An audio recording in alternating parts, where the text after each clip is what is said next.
From the Ticats Audio Network, this is Morreale and Hitch.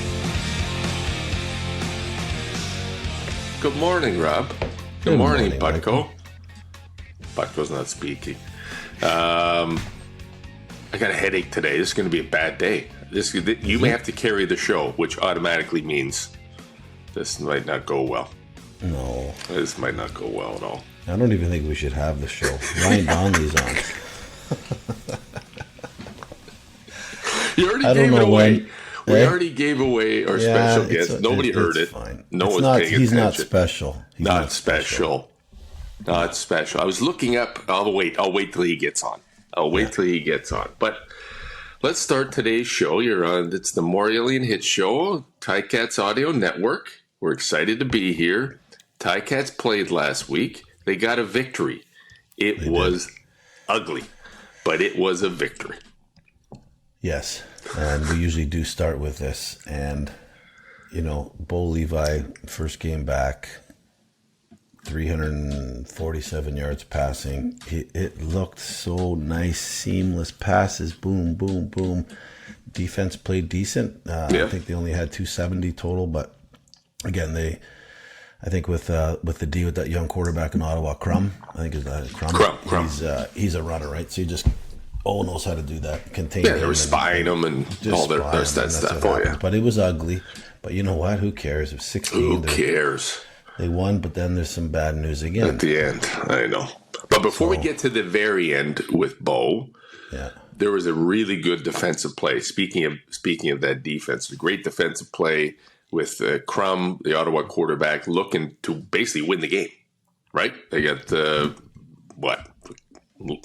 20 seconds left. They go for it on third down, gets picked. They drop the end. Nice pick. Well done. They get the ball back, setting the table. All they got to do is kneel down and go. But it's tight because they're at the 2-yard line. So it's tight. It's not one of your traditional kneel downs and maybe you give up a safety and then the other team gets the ball. So they had to run the ball. Bo Levi, normal, typical quarterback sneak, gets twisted up on the ankle. Yeah, horrible. Bad. And I don't know the extent of it. No, me neither. He's on the, what do they call it? The extension. 6 game.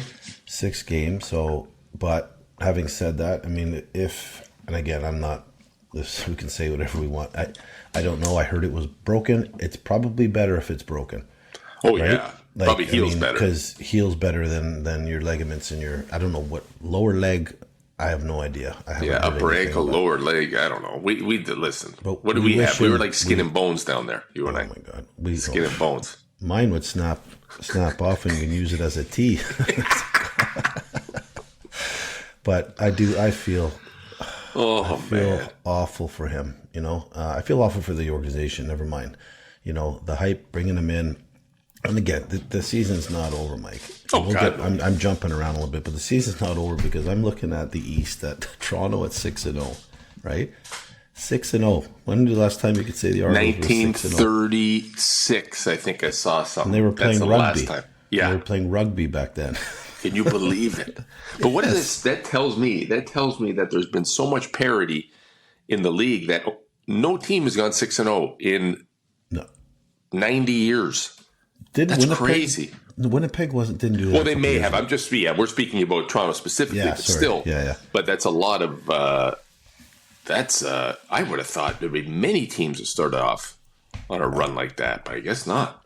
So we're getting back to talking to Bo, and then how many games are left? There's still. I mean, put it this way: we talk every week about the Cats when they're down, they're 1-3, and then they're battled back. Now they're 3-4. I think they're 3-4. Yeah, Montreal is 3-3. That's right. They're a big game behind. But anyways, so I'm looking at the East right now, and Ottawa is 3-4, Hamilton 3-4, Montreal 3-3, and 6-0. So I'm thinking this. How about this one? So Winnipeg, they're in second. I think they're 5-2. BC's 6-1. Blah blah blah. But Saskatchewan's 3-4 as well. Could this be done? Could the East cross over to the West if they have a better record than the third? Oh, yeah. They can. It's just never happened. Never happened. Because the East has been horrible. Comparatively speaking, the East has not been as good No. And the West has usually moved over. But I don't think there's ever been, in my recollection, the East going the other way. The very first time this happened, I won't forget it because I think it was 1990. Oh, when was it? 97? Is when the first crossover happened. I can remember. Remember they had to move back in Montreal from the Big O to McGill Stadium. They played that random game because of a U2 concert. I remember it because I was at that game. I was there. And Trevor Shaw was playing for BC, and BC came over to play Montreal. And that's why I remember that, I think, being the very first one. But I don't recall there ever being an East to West. No. I don't think so. No, never. Because since then, anyways. We have 4 teams, they have 5. So you would never think that could be possible. So, but I'm thinking on the scenario, even Calgary 2-5 and Edmonton, forget about them 0-8.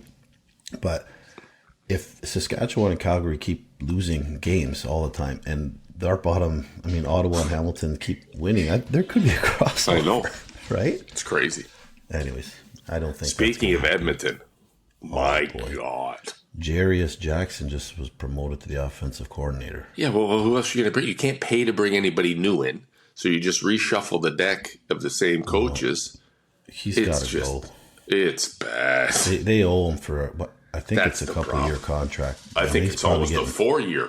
He's getting paid.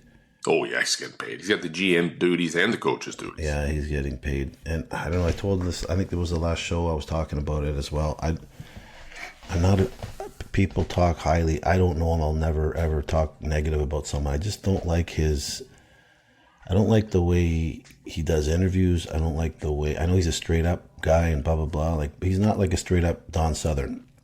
Don Southern could have fun. You could see Donnie could laugh. Jones is not warm and fuzzy. You don't see that side of it. And maybe that's part of his. Maybe it's the shtick. I don't know. I don't like the way he does things. He looks like players are scared. They're scared to make mistakes. He comes off and he's red and yelling. I'm like, whew, you don't want to play for a guy like that. That's tough. That's tough. He learned from Don Matthews, but Don was a different, so I've never been coached by Chris Jones. I've been coached by Don Matthews, and he was incredible. To the public, he was a pain in the neck. And to the media, but to the players, he was awesome. I just don't know if there's a love affair there with the players and what's going on. It can't be. I don't care who your coach is. When you go and whatever, it's bad. You're breaking records.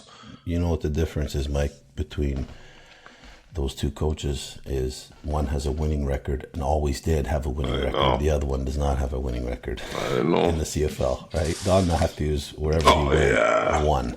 Just one. Players just won. Never. I loved it when I played against. Never had a headset on. Nope. Never. He had his Zubaz pants on. Remember? He had the Zubaz. He did. What's Bucko doing here and it's still on the screen? I don't know, but I think he hides himself, right? He's on our screen, but I don't think he's on the screen when he puts it on. Well, you know what? Some of our guys, I told you, I got a guy, Clarky, who listens to our show like every week and loves it, and he wants more Butko. Everybody wants more Butko. He does, and he wants to see you too. He likes your man bun. He said he likes all that stuff. Yeah, everybody wants more Butko.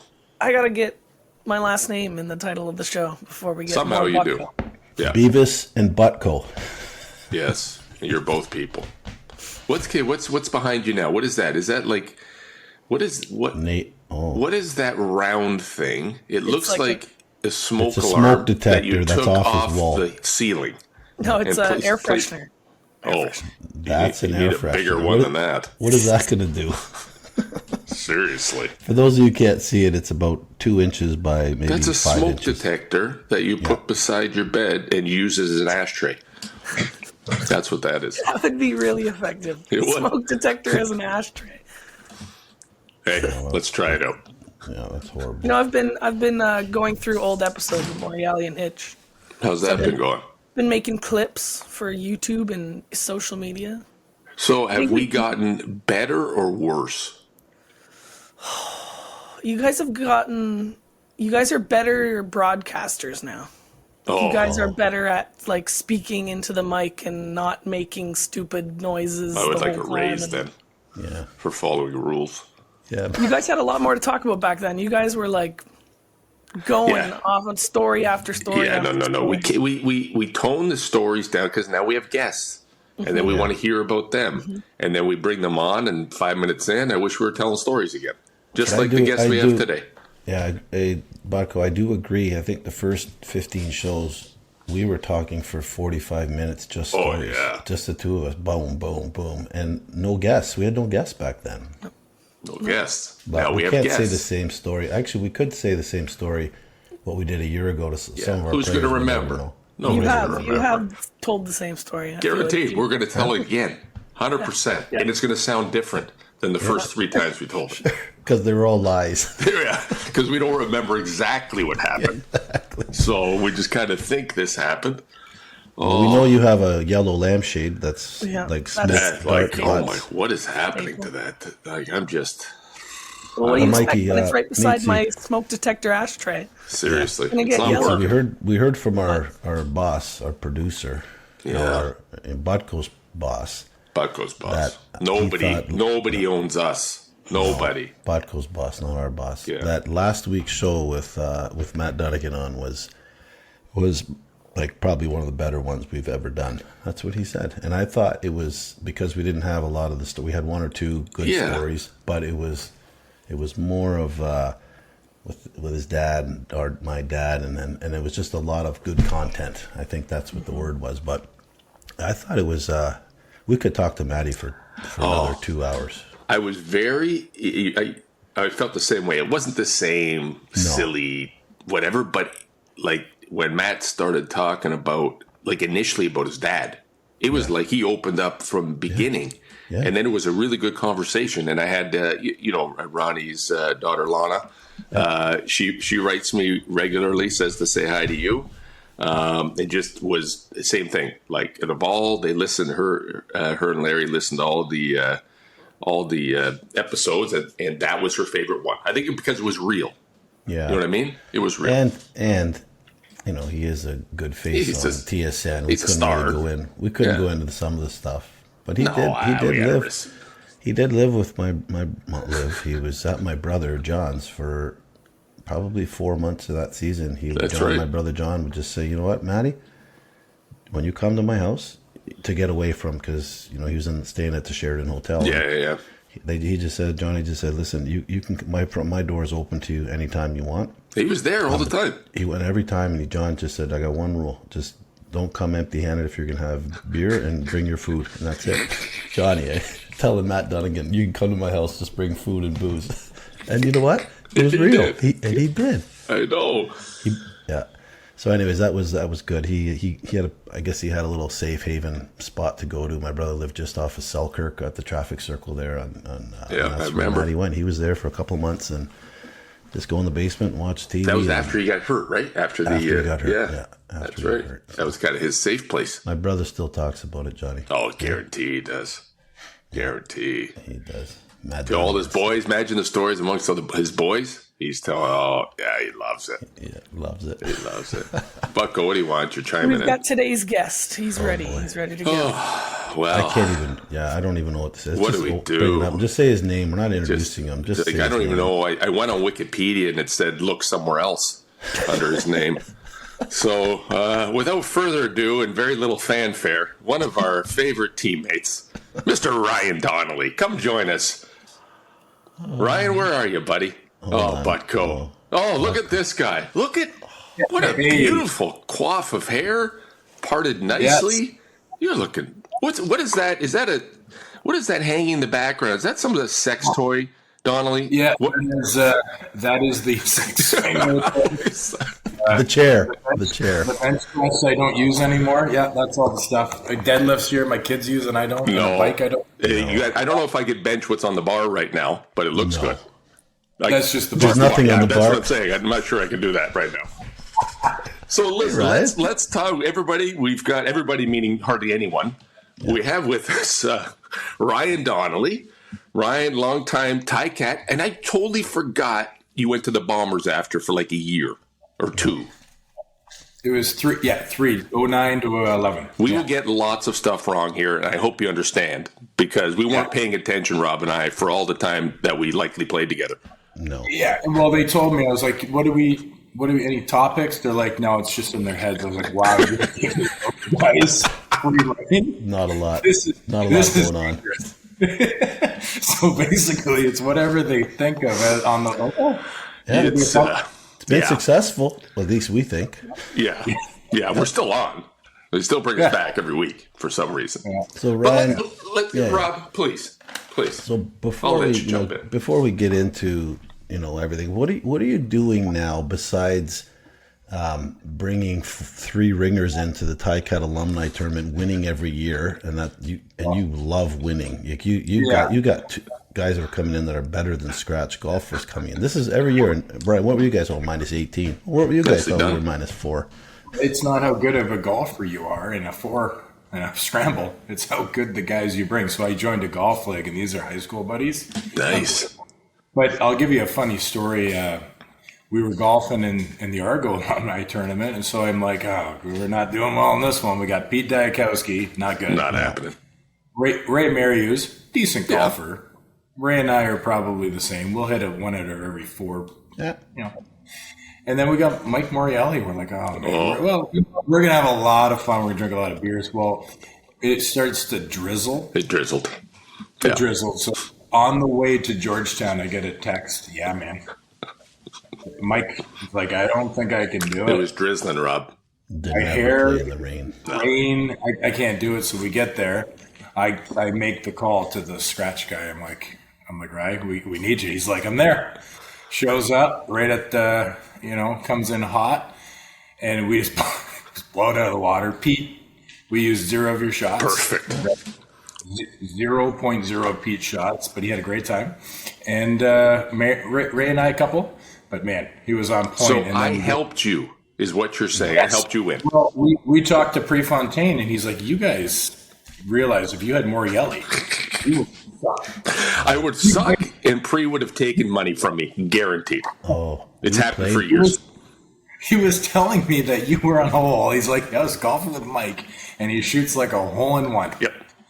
And he the next hole, he hits it in the bushes, and Prefontaine goes, Mike, that wasn't the ball you got a hole-in-one in. He goes, and the club, which I tossed into the woods. The club, he's like, somewhere in there's an 8-iron. Ryan, you have to understand, Mike, he still has the Callaway driver offset, that piece of crap driver. It looks like a bologna sandwich. It's this thing. Yeah. And he uses like still top flight Slazenger's balls. Like, he doesn't care. He just goes and turns. And remember he used to aim like, oh my God, south to hit it west. Yeah, honest to God, and he'd do it. Like, he's got, but Mike, I have to. I can hit it now. You can hit it. I just don't care. I know. It doesn't, like, you know what I mean? It's just like a lot of work to give a shit about. Yeah, that's it. So if my hair is going to get wet, and I just finished doing it this morning, I may have to pack it in. Yeah, as you know. I agree. Looks good. But you're welcome, because you ended up winning because I wasn't there, because of my smart decision to allow you to play without me. Exactly. So I've won the Ticats one, which I run, which isn't the best optics, but hey, it is what it is. And, so 3-time defending alumni champion for golf tournaments. That's what I do. Yeah. That's what I do. So I literally did look at your Wikipedia. I did, because I'm like, Donnelly. I remember him. Did I play with Ryan Donnelly? No, that's not why I looked. But I knew you were a local kid. You grew up in St. Catharines. But then I clicked on it, said you went to high school, and I clicked it, and it sent me to a high school in Winnipeg. Yep. You went to high school in Winnipeg? I did, yeah. We went a lot of places. So I grew up in Niagara-on-the-Lake, St. Catharines, and then we went a lot of places. My dad was an engineer, so we traveled a lot for his work. So he became better at his job, and they were like, we're going to send you places and you're going to fix stuff. So we went out to Newfoundland for a year.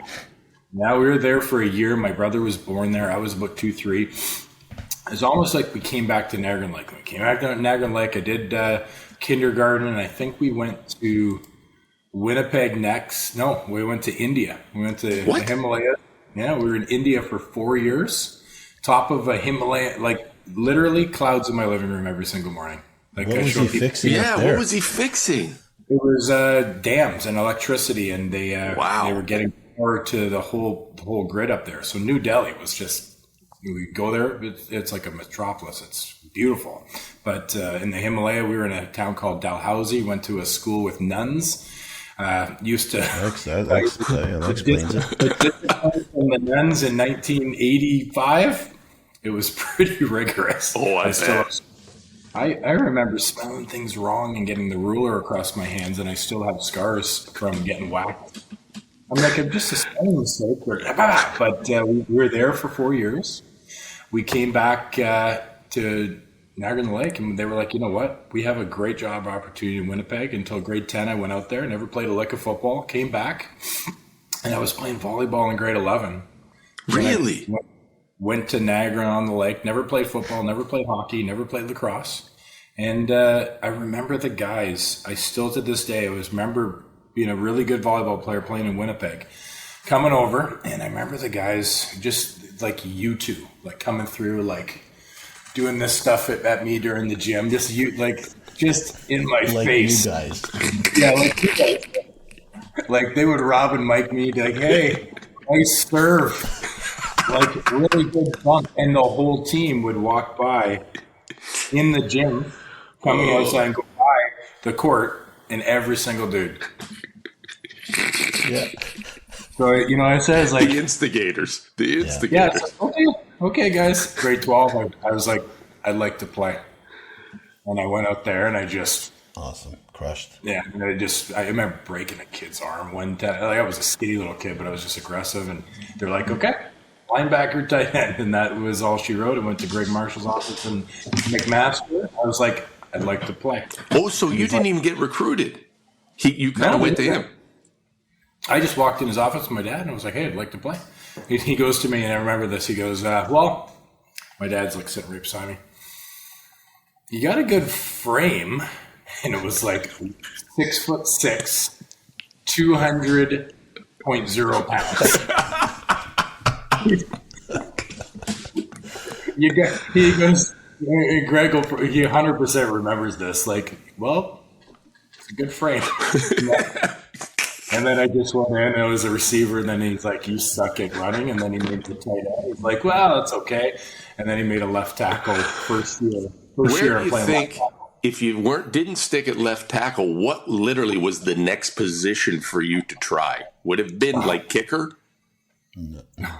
I used to punt in high school. No, I got really poor flexibility. It would probably be, I would have probably been a tight end, but I was just like, when you're just medium at everything. Yes. I don't know what that feels like. Well, obviously. But anyways, I came across the middle trying to catch like this. He was like, this is not good. And then but my blocking was okay. So probably the blocking package tight end for like third down. That would be about it. So that was just aggressive, and the rest of it was... But it worked out. It all worked out. Yes. What'd you end up playing? You must have played just shy of 10 years, no? Yeah, just shy of 10 years. Yeah. That's a heck of a career. Yeah, and then I just had the knee injury in Winnipeg. You probably could have played one or two more, but you know what happens when you play past when your body tells you. I don't know about that either. No. Yeah. So for everybody, my body was gone from 23, so I don't know what happened. Yeah. For all of our listeners who aren't watching this right now, we are talking with Ryan Donnelly, longtime friend, awesome football player, awesome locker room guy. And we won't get into some of the antics. We can't. I want to so bad. We can't. I want to. But there's a few things maybe later on we can bring up. But Ryan, your first year, we have to ask, when you came into Hamilton, what did you think about the team, us? What was your, a lot of people we asked this to, and what was your first? Because you're local, we call you a local kid because you might as well have been from Hamilton because you fit in right from day one. But even though we crushed you a little bit sometimes, but it was good. But what did you think of not only the city, but the players when you first came in and give a little... What year was that? 2001 or 2?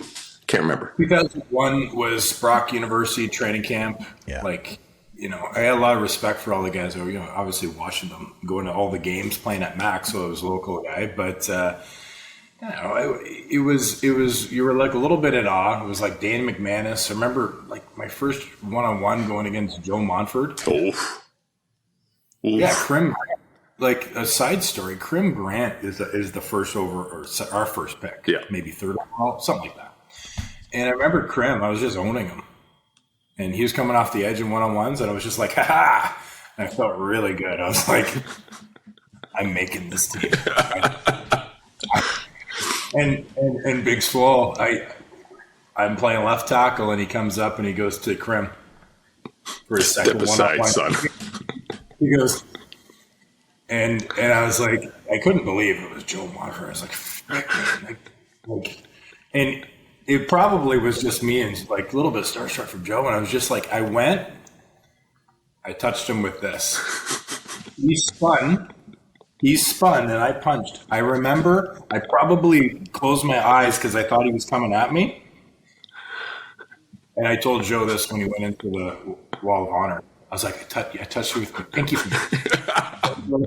And then he sacks the quarterback. I look back and I watched it in film. It was so quick and stuff like that. And it was just like he walked back and he was looking at me. Oh, yeah. And I asked him after, I was like, Joe, can you never go against me again? Yeah. He just had to show. Yeah, but one of the things it was the locker room. It wasn't it was the team. You know, we had the team of the bones of a Grey Cup champion team there.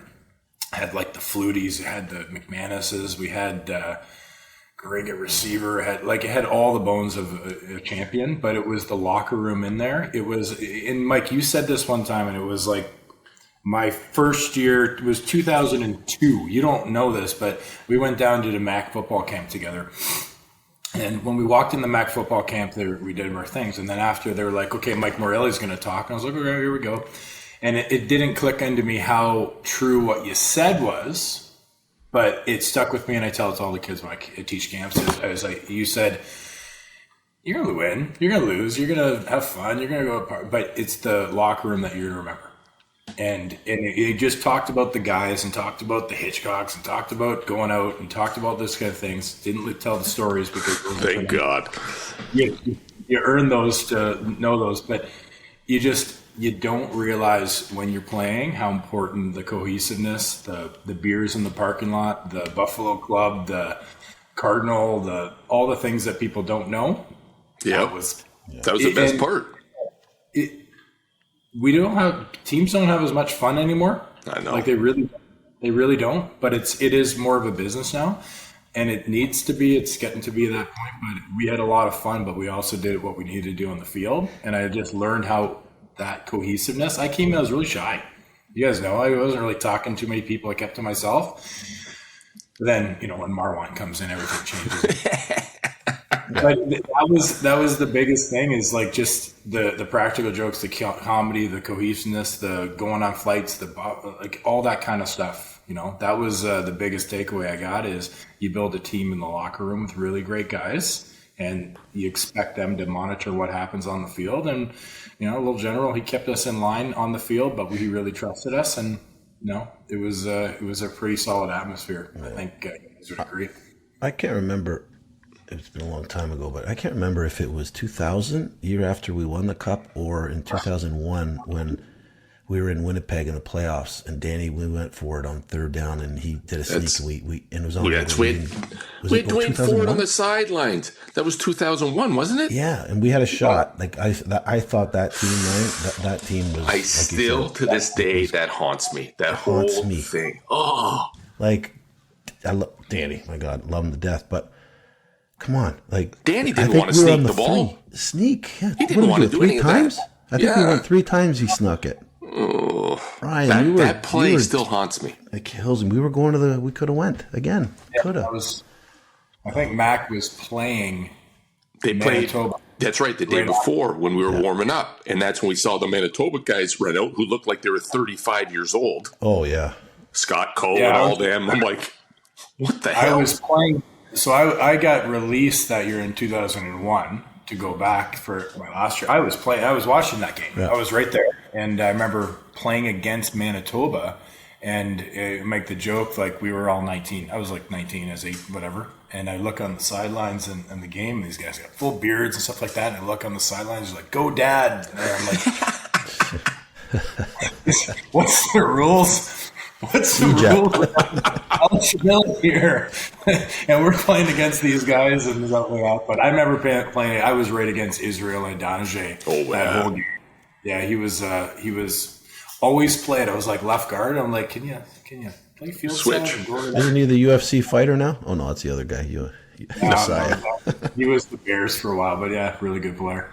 I mean, you had a great career in the CFL. You had a great career at Mac. You didn't start till late. Now that we know, you lived in India, for God's sakes. Had no idea. Known you for forever. No. But your time, so you spent a lot of time at Mac, a lot of success. I spent a lot of time at Mac. Did not have much team success there. But you were under Greg Marshall. These are the only trophies I got that you don't got. This is true, buddy. This is true. And I lived through you, my friend. I lived through you. But you were coached by obviously Greg Marshall, a legend, and then Greg became our coach. What was that like for you? Because from the outside, Greg never coached me. I was very fond of Greg. I knew he was tough as balls, and I knew his brother Greg or his brother Blake, and I knew who Greg Marshall was. I didn't know who he was as a coach because I didn't have him. But when he came to coach us, I really enjoyed my time with Greg. Greg really wanted the best for us, wanted to give us everything we had. But boy, was he tough on some of the young kids you and Kojo and Rankin and some of the other guys that he had coached. And I was like, oh my God. Yeah. What was that experience like for you going from university to the pros, and now you've made it to the pros, and then your university coach comes in and gives you a beating again like you're back in university? Yeah, Greg was always great with me. He was he's the first guy I would call if I need something in football. He is honestly when you get to know him as a human being. Oh, it's a great guy. He's just a great human being. He cares so much about his players and stuff like that. And at that point, I was out of his doghouse because through Mac and stuff like that. But yeah, you got out of Greg's doghouse. I remember a couple stories at Mac. Some guys he used to have. I don't know what I can say on here, but he used to anything you want. His line used to be in film session. He'd turn around and he'd put the laser pointer on you, and he would say, God damn, I'll leave the person he really picked on the most out, but he's like, God damn it, we'll call him Doug. God damn it, Doug. You goddamn donkey. Looks like you got your dick knocked off and you're chasing around the field trying to put it back in. He would give it to you, but he'd also give it back to you with a lot of love. Oh, yeah. But I think in the pros and some of the guys weren't able to adapt. We had a locker room there, and we tried to set the culture right away, and I think there was a lot of resistance to that. But he had good intentions. Yeah, great intentions. Yeah. Oh, yeah. Look at what he does, his track record and stuff like that. Oh yeah. I was pleasantly surprised. I think my honest truth, I think he was let down by his assistant coaches when he was in Hamilton. I don't think they were the right guys for him. But he came. He wanted us to have everything we needed. I love that. He was a great players coach in that respect. Yeah. That's what I remember about him. I mean, I've known him for years, but he came in, and I think it was and we've talked about this way back, Mike, too. And when you come in and you're coaching, university kids, and they are. I mean, they're kids, and even rookies in the league are still basically kids and they're coming in, right? They're young men. But when he came in, I'll never forget it. He was, and I love him, he was treating some guys kind of the same way he was treating the university guys at camp. And some guys from not to say in the U.S., but they didn't want to buy in on that. Oh, Cheatwood was one of them. Cheatwood did not want to buy into that. He did not like that. He was mad. I'm getting paid for this and getting yelled at for what? I'm like, well, Anyway, so that was one of the things. And then I'll never forget, Greg pulled a bunch of us aside and said, what do you guys need? I need your help. Not helping as in coaching them, just I need your help with the locker room. Want to make things, as you said, Mike, make it like you guys have had it before in the past when you were successful. So we did. And the record, you're right, Mike, the record didn't reflect on how good of a coach he was. I just think his assistants, you're right, just didn't support him enough to be successful. But how long did was he 2 years with us? Or I think the third year he got let go. I think he was there 2 full years, if I'm not mistaken. Yeah. 2004 was his first year. It was a solid year. We had a good year. We had a good year. Yeah. We had a good year that year. Yeah, and Danny, I remember going off against BC Lions. I remember playing out there, and he went off. I think DJ Flick had a huge game that game. Oh, man, DJ Flick's a great dude. Then you know who ruined everything? You know who ruined everything? Who? Cavis Reed. Well, that's why he got the Gatorade dumped on him. Yeah, that's right. He ruined it all. Listen, I got to figure this, Donnelly. I don't know how to figure this out, but you were there, lived it with us. The infamous Kojo Aidu loofah experiment. Do you remember this? When he... Now, I don't know if anybody... I have to paint the picture. Yeah. Kojo Aidu, was he Heck Crichton winner? He was damn near close if he wasn't. Heck Crichton winner at McMaster, like one of the best running backs ever. Him and Jesse, I mean, top two, right? To ever come out of... To ever play in the CIS, for God's sakes. Or whatever the hell it was called. Yeah. And when Kojo came to us, Kojo was hilarious. And Kojo used to go into the shower and used to have this thing. It looked like, you ever buy like melons at the grocery store and they come in a big box? And in between the melons is this like mesh type material. He used that as a loofah. Yeah. That's the stuff he had. And then he had this scam going that he could sell these loofahs, which is really a piece of mesh that he imported from, I don't know, Fortino's. And he was making buck selling. We were all using these stupid, I don't know what the hell happened. Was Kojo like that in university, or what was he doing? He's a businessman at heart. First of all, love the Kojo I do. Like, couldn't say more great things about him. He's awesome. And I do remember the loofah. It was sandpaper. Yes. It was like if you're gonna make concrete and you wanted the mesh. You want to keep it all together? Well, yeah, he comes with these big things, and he probably bought them for like a nickel from China. And he cuts them into squares, and he gives us this big for like $10. And I remember buying them. And I'm scraping off my skin. I got sunburn, and all my skin's coming. I'm like, holy jump! Everyone seemed to like it. And I remember having an argument with George Hudson about this. And Georgie's, I'm like, screw this. I threw it out. He's like, what are you throwing out your loofah? I'm like, listen, man, I'm going to go back to my thing from Shoppers. The puff. Okay? I'm going back to my puff because I have sensitive skin. So I come back in one day, and I thought that Georgie did this. He took he was a big loofah supporter. He took my floofy thing, and he undid it, and he made it into like a big square, and he left it hanging. He's like, that'll work better. And I'm like, and I remember some rookie, I don't even know who it was. I'm like, oh yeah, George, because obviously you got to get him back. I took a stapler and I took his loofah and I stapled it together and put a string and I hung it on his thing. But Georgie, yeah, he was laughing, but. This is what was going on in the locker room. Yeah. We were in the showers with a guy that was hawking sandpaper loofahs. Yeah. And we were winning games. How? Yeah. How did this happen? I think he came in, he was making 32.5 was his contract, so he thought he better make some money on the side. But you had to do something. Kojo, if you're listening, I know you use your loofah religiously every day, but you know where I had that loofah a few times when you were in the locker room. Just letting you know that now if you're listening, my friend. Oh, I love the Mac guys because I loved you, and I obviously felt like I had something in common with you guys, right? You and Kojo and Rankin and Fab Felice. So we had Fab Felice was our mule for years. Yeah. He was our mule. Yeah. Unbeknownst to him, we were stashing stuff in his travel bag when he didn't know. We figured, it's Fab. Anything goes wrong, we probably can. The backup will step in. We'll be all right. Long as the rest of the boys are clean. Oh my God, the good times we had. And Rankin was one of my favorite people. Because nobody, like that dude, worked his tail off.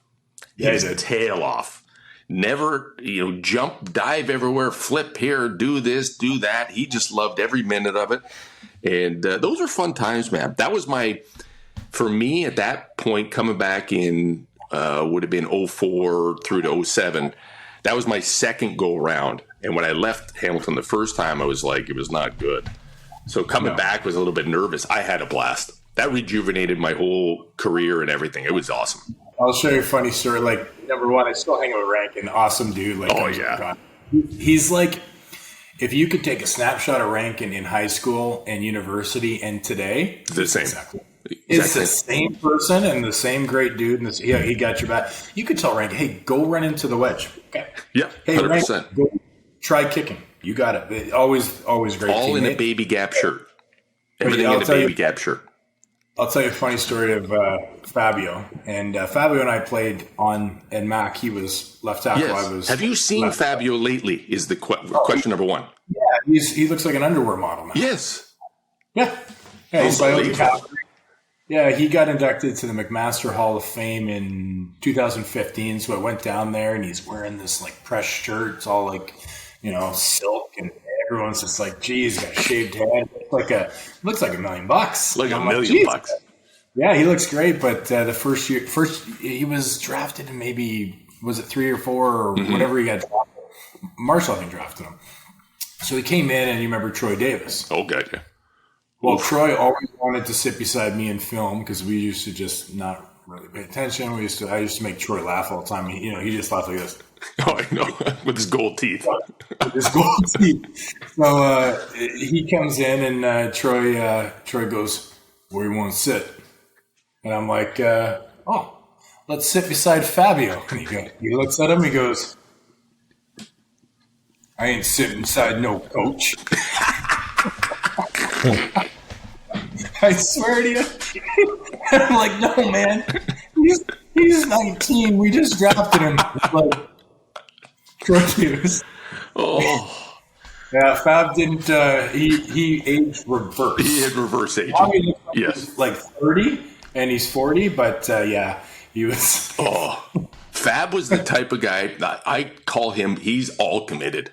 Because when he was playing, he just said, because he couldn't gain muscle that I could see. So he's like, well, I got to be 300 pounds. So I'm just going to eat whatever the hell I want and look like a bag of shit. And then he put the all whites on. And then the minute he put the all whites on, it was like me and Rob be like, make fun of him forever. He looked like a bowling pin turned upside down. Bag of milk. Merman in film. I was like, at the time it was really funny, but right now I was like, I don't know if you can get away with saying that. We're watching film, and Merman, number one, he slept during film. Oh, and he would rewind. I don't know if you guys were ever in there. And sometimes, like Hudson and Marwan and I would just be watching with Dykowski, and he'd rewind a play, and it would go 1, 2. And it would be like on a rewind, like we wouldn't even see. The guy would be, and we're trying to figure out what he's seeing. So we're giving it a good 2 minutes, and we realize he's just asleep. And he's watching. He was just twitching from all the dip that he was dipping on himself. Like, okay, I'm not gonna get in trouble, so I'm just gonna let this go. But yeah, there was times where like Jonathan Woodard he's like brand new. He's like, what the hell's going on? But Merman's this is a coach, by the way, for those that don't know. Merman's a coach. Yeah, Merman's a coach. Merman, it's hard to explain Merman other than he was like a cartoon figure. Like he was a cartoon character. There was nobody like him. Oh man, I actually truly have a soft spot. Like I love that guy. What is Merman doing now? I would love to see him now. I think he's coaching. I heard it in the States, maybe like Army Navy kind of thing, down there. He's got to be coaching. He's a lifer. Look at that one up. But no, he was just. I love him, but I hit him in the ball snapping one time on the sideline to warm up, and he comes over to me and I hit him and like I'm warming up and I'm trying to do my long snapping because I got a step right. More you can do, and hit him in the side of the head. Launched it, like on the sidelines warming up. We're just watching team, and I'm practicing it. And the punter goes over to get the ball, and Merman goes, "Who's got that?" And he goes, "Donnelly, you like it here? You fucking do that again, and you're not going to be here." And he just walks away. I was like, "Okay." Hey. Meanwhile, Merman had zero control over anything. No decision-making powers at all. None. Nothing. He doesn't get hit in the head with the ball. He knows that's the one thing you don't go there. But yeah, clocked him pretty good. But he goes to Fab. The story is he's rewinding it. Yeah. Go. And he goes, "God damn it, police!" And he pauses practice film. Police is in his stance with his butt. your ass looks like 20 pounds of shoot up bubble gum. And we were like, this is actually what happens in a line film room. That's the most PG thing I could say that happened. But it was pretty intense. Like your skin had to be that loofah sandpaper to get through film session in 2001 to 2005 or 6. It was go time, yeah. You know, we thought, Mike, this show would be about 28 minutes because we wouldn't have too much to say to Ryan, but this is actually pretty good. Oh, we haven't even asked him any questions. Like, Ryan heads up the head of the alumni now, right? Yeah. And Presidente. There's your plug right there for that. Actually, you know what we just heard about? I just want to bring it up because we're all here. Our good friend Darren Flutie's going into the Wall of Honor. Yeah. The game's on the 17th, if I'm not mistaken, correct? August 17th. There's an event on the 16th that we're all going to, I hope. And I'm just curious what the alumni, I know the alumni is always involved in that, obviously, and maybe you want to give us a little plug while we got you. Yeah, so we're still, like, obviously the alumni is just to get guys together. You know, the camaraderie we had in that parking lot, we try to do that as much as we can. We're still working on getting Mike Morreale to an event. That'll be tough. Yeah, it's tough if it's raining and stuff. But we do that. But the biggest thing, like everyone should know, is the alumni number one mission is, we all know, like, when we're done playing football, sometimes we get into a career, sometimes we don't. Sometimes we have some injuries that we'll take care of guys, and we have like 3 tiers of support, and it's the support fund. I got this together with the guys a couple years ago, and there's a bunch of guys that we've led support. We've got them housing. We've helped them get out of like some addiction centers. We've surgeries, supporting wives that are losing their businesses. So it's a really great thing that we are raising money for. Our golf tournament, we're raising money just exclusively to fund that. So we're trying to get a big bankroll. And some of the things that we're working on is looking at a scholarship award, and this is something we're looking for next September. It's in preliminary talks. We're looking for a sponsor, but we're going to fundraise for it, is a high school athlete going into university football, giving a scholarship award at September 1st Labor Day game, and we pick somebody that would be best suited. And that's what we're also always looking for, just fundraising initiatives, support, and stuff like that. So those are the 2 big main reasons we do it, and obviously just to get together and No, you've done a great job. I likely have to pay my membership fee at some point. I'm sure I have not. So whoever handles that, tell them to reach out to me. I thought I paid 5 years. Yeah, we should get you guys the 25-year membership. We don't have to. At least you'll get your money. One year to the next, who knows? But no, you've done a great job. You done a really good job. Everything that the alumni stands for, and it's nice to see a guy of our vintage in there too. And I know. Listen, I'm busier than I'd like at times, but after my season's over, then I'll be able to be at the stadium more and be able to kind of contribute the best I can. Hitch, of course. Well, who knows? But I know he wants to. I go to these things too, not just you. Hitch was at the golf tournament. Yes, Hitch likes to golf. With your son, and he won the putting. And he got I think he got a signed Tarasenko jersey. That's a decent. No, he didn't get the jersey. He got a gift bag with. I don't know. Was this something? One of the guys switched it with him. He's like, he didn't want to switch it. He didn't want to switch it, but the guy just said, "You're taking the gift basket with like clovers and stuff." The signed Tarasenko jersey was his rookie year too. So that's. Anyways, but we. So Mike, I guess we didn't really answer the plug for Flutie on that day. But what is going on, Ryan? I know there's only a certain amount of spots open for this one night. On the 16th. I don't know if you want to mention it because there's only like 100 spots. Yeah, like. If there's anybody listening that does want to help, the money that we're raising that night is just strictly going to be a silent auction. Yeah. So if you do have anything that's you want to plug your business, you want to donate, you can go to HTCAA. You can just .ca. You can just email our manager, and anything that you could donate, 100% of the proceeds are going to go to the support fund. Yeah. But the tickets are just going to be alumni, and it's going to be Darren and his teammates. It's going to be more of an invite only at this event. Yeah. Most Wall of Honor dinners would be up at Carmen's or the stadium. It would be open. We're talking 400, 500, 600 people. This event, we're bringing Darren in, and it's I got links for you guys to fill out. I'll actually text you after the the call is you just do it. I did already. Oh, you did yours. I did it when I sent it to you and Greg. I got the wrong text number for you, Mike. I'm getting some guy that says stop texting me, so I got to get your number. Yeah, you got the 2616 number or something. Yeah, we're going to send out. We're taking care of everything. It's all paid for. Just show up with a guest, and it should be a great night for Darren and awesome. Danny's. That's Wednesday night, right? Wednesday the 16th? Whatever the day. Yeah, I'm actually I'm flying home early. I had a trip plans. I've got our championships in Vancouver. I was going to stay an extra week. I'm going to fly home early because I can't miss it. I got to be there with the boys. That goes back to the whole thing, Ryan, you were saying. That's the most important because nobody wants to get their shit kicked out of them anymore, any of that stuff. But the guy, like seeing Darren last year was a big thrill for me because Darren has not been around for like 20-something years, right? No, yeah. And I think they finally said, holy crap, we got him up once. Let's try to get him back next year because we may never have a chance after this. Yeah. So well done. That was the thought. Like, you know what? We got him in the mindset of like getting on a plane. Let's do it again. Yeah, you have to strike while the iron's hot. Yeah, so like Pascal Charon just confirmed. You haven't seen him for a while. Yeah, I just talked to Carl Coulter, and he's a go. Absolutely. So, he's back in Hamilton, by the way. Is he? I know he comes here a lot. He was dating a gal here or something. I gotta say, I believe he is. I'm 99% yes. Sure. Well, we never know. We had this email chain was going for years with our group, and we had an email on there, and we did not know who it was from. No. What was Cooler's email? Remember it? Lamont. Oh, the Lamont. Carl Lamont. Nobody knew who Carl Lamont is. Like, who's this guy? I thought was this an attorney? Because Lamont.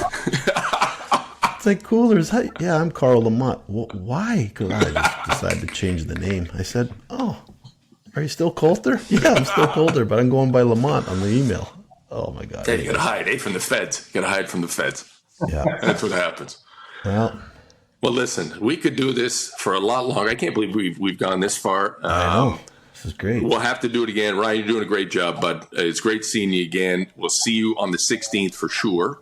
And we hope everybody comes out on the 17th to celebrate Flutes getting up on the wall. Well deserved. He joins our buddy Rob. And Rob, you got your hand up there. What do you want to talk about? Ryan, I just want to make sure that I know you said it earlier, but if I'm not signed in, I know I did, but just let us all know again. Just send us a quick one so we can get on that. You know how whatever that is. You're the guy. You're the good guy. No idea. I'll get sick Mike McCarthy on you. Oh, he's tattoo. Gotcha. You guys aren't signed up for them. I'll get you. I think I am, but send it to Mike because he needs to do it. He's all over. Whatever it is, send it to me. We'll figure it out. We're gonna get you. Like I'm gonna look at the 20-year membership. Yeah, please do. Lifetime membership. $5 a year. We're in. Yeah, we got it. You guys are making nothing, so That's right. Okay, you hang on here. We got to get you wrapped up. But that's it. For myself, for Rob Hitchcock, Ryan Donnelly, this is the Morreale and Hitch podcast on the Ticats Audio Network. Go Cats Go, and we'll see you soon. Hey, boys. That's another episode of Morreale and Hitch on the Ticats Audio Network. Have a question or a comment for them? Email us at manh@ticats.ca. That's MANDH@ticats.ca.